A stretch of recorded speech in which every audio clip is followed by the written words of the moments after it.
All right, we're back at it again. We've got another school of wizard magic that we're going to talk about our best 5 spells. Yeah, so this time we are talking about divination. So, wizards that like to know stuff. Yeah, so this one I felt like has got the least amount of spells to choose from. There's only 20 across, all levels of spells. I was like, wow, this is going to be, pretty hard. If we're making 5 and we're each picking stuff, like there's definitely, the fear of overlap here. Yeah, well, so necromancy and divination are the 2 small schools, I believe.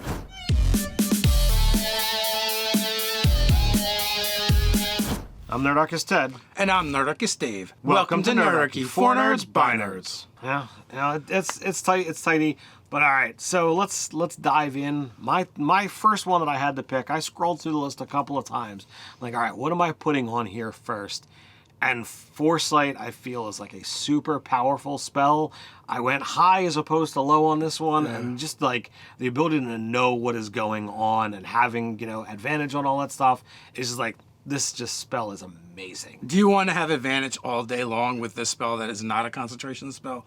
Foresight is the way to go for sure. Yeah, so that boom had to be like these lists are not usually in any kind of order, but like for that first one to talk about, I was like, all right, this is the one. This is what you've got to talk about. So my next one is going to be like on the flip side, the low level aspect of what is changing the scope of the game. And that's going to be detect magic. The ability to find treasure, find things that are magic that could be puzzles and things to interact with.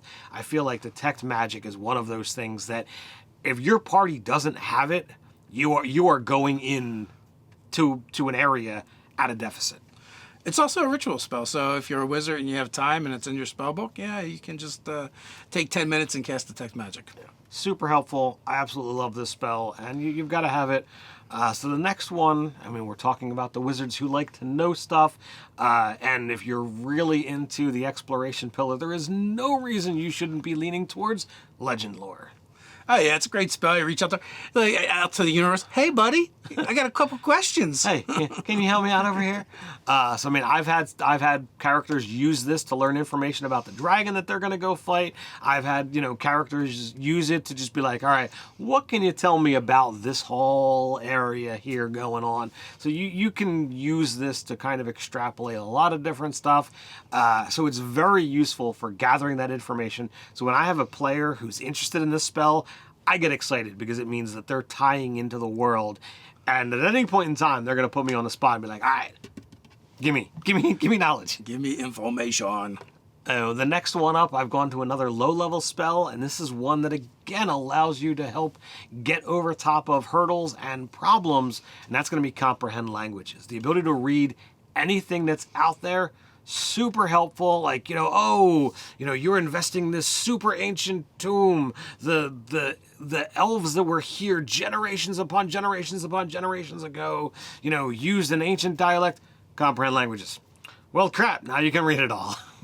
Also a ritual, it comes in super handy. So the last one is one that I feel is another that allows you to kind of bend and twist the information so that you can be better prepared for something, and that's borrowed knowledge. You cast the spell, and for the duration, you gain proficiency in a skill or tool set of your choice. So you just be like, boom, here, universe, help me out. I need to be able to do this task, and boom, you got it. And if another player is annoying you, you can use it to step on their toes and do the thing that they normally do. I don't recommend that, but totally feasible. Yeah, that's definitely not the best way to play it. All right, so my list. So I also went high first, and I went True Saying just because it's an amazing spell, and it basically says, big middle finger to illusion and a lot of transmutation magic.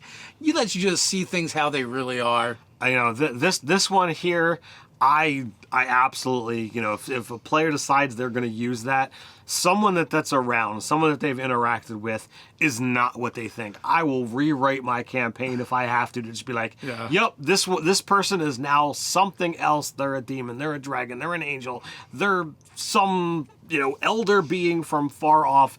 And now and you're the only one that does. And there are certain monsters that just get it a lot, like high, powerful fiends and angels and creatures of that nature. So yeah, it comes up. I like it. Level the playing field. Absolute great spell. Next up is I Spy with my little arcane eye, and I just love this. It's the ultimate spell for spying and scouting. You send out an invisible sensory organ that can, basically fit through like keyholes and stuff. And so you can go explore things without putting yourself in harm's way. It's super intelligent for the wizard to just be like, look, I care about the safety of all of you. I'm gonna just do this thing, and again, that ability to spy, that ability to scout, completely unscathed. Yeah, you got to sacrifice that spell slot for it, but totally worth it when you realize that it's can do it without that fear of reprisal. For the same reason you put Detect Magic on your list, I put Identify on mine. It just helps characters figure out, do we have magic items? What do they do? In our games, we don't let you just handle the item and learn what it does. Right. That's just a house rule that we use. And I know there's other DMs that use it as well, but it also just magical investigation in general. Like, okay, there's magic here. Well, now what does that magic do? Right. I know it's evocation, transmutation, or whatever, but what exactly does? That's where Identify would come in handy. I like Identify. To me, it was definitely on the seesaw, Detect Magic or Identify. Identify is more useful once you know it's magical, but I put Detect Magic because you got to know it's magic first. True that.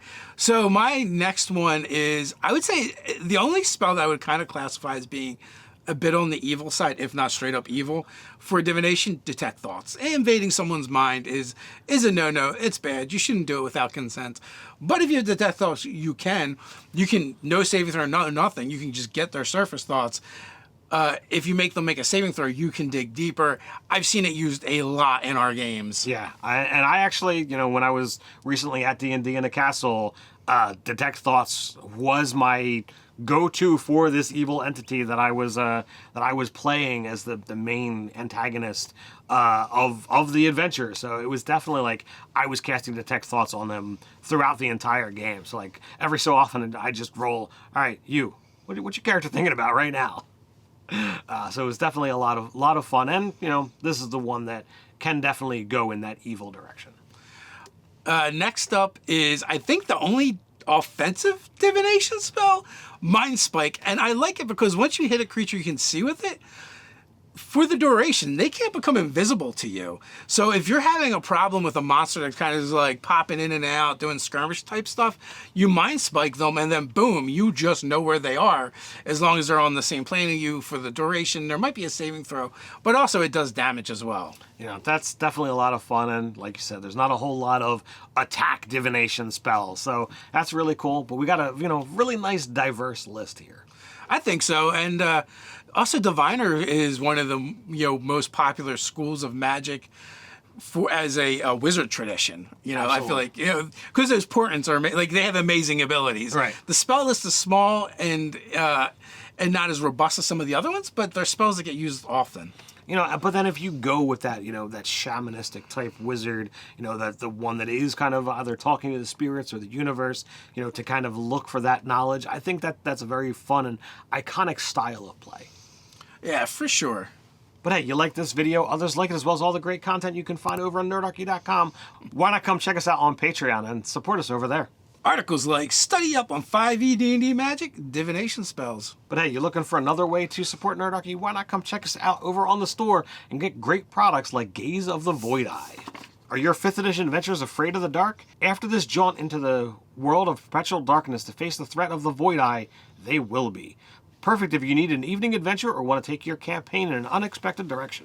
Included within are 6 new shadow spells, 5 new magic items, 5 new creatures including Barargu, the Void Eye, tools for traversing a world of darkness, and Lair of the Void Eye. An adventure for 4 to 6 characters of 10th through 14th level. So let us know what your favorite divination spells are down in the comments below. Give us your top 5. If you want to help Nerdarchy appease that YouTube algorithm, make sure you click like, share, subscribe, and chant that notification bell. You want to. Quick reminder, we drop new videos here several times a week, so come on back. Check out what's going on the channel. But you can't wait till then. We've got you covered. 5e D&D conjuration spells. The 5 best spells times 2. So until next time, Stay nerdy.